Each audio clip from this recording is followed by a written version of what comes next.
দীর্ঘদিন ধরে যা অস্বীকার করে আসছিল তেহরান, এখন তাই যেন সময়ের দাবি। ইসরায়েলের সাথে ক্রমবর্ধমান উত্তেজনা এবং আঞ্চলিক যুদ্ধ পরিস্থিতির আশঙ্কায় নিজেদের পারমাণবিক নীতি পরিবর্তনের ইঙ্গিত দিয়েছে ইরান।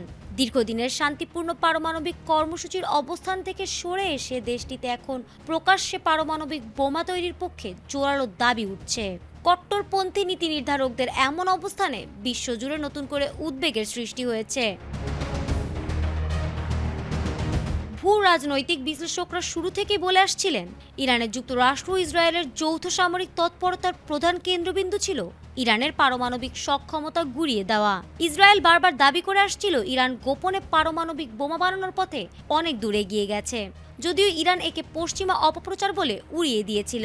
কিন্তু গত বছরের শেষ দিকে ও চলতি বছরের বেশ কিছু স্পর্শকাতর স্থাপনায় হামলার পর তেহরান বুঝতে পেরেছে কেবল প্রথাগত অস্ত্র দিয়ে এই চাপ সামলানো কঠিন।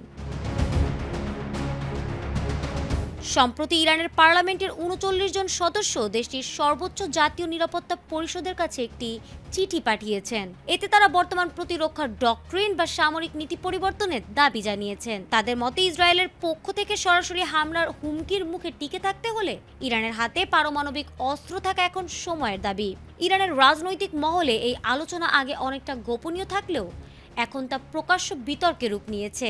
দেশটির বিপ্লবী গার্ড বাহিনীর ঘনিষ্ঠ বিশ্লেষকরা বলছেন, গতানুগতিক অস্ত্র দিয়ে ইসরায়েলের হামলা ঠেকানো সম্ভব নয়। পারমাণবিক বোমা তৈরি করলে তা বড় ধরনের প্রতিরোধ হিসেবে কাজ করবে।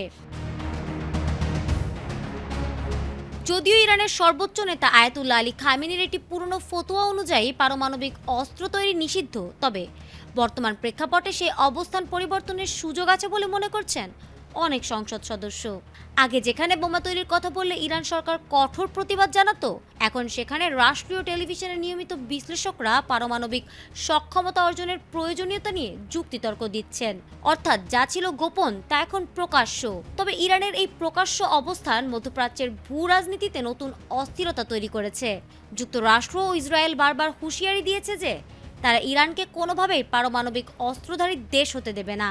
সব মিলিয়ে তেহরানের এই সাম্প্রতিক সুরবদল পারমাণবিক সংঘাতের আশঙ্কাকে আরও বাড়িয়ে দিয়েছে।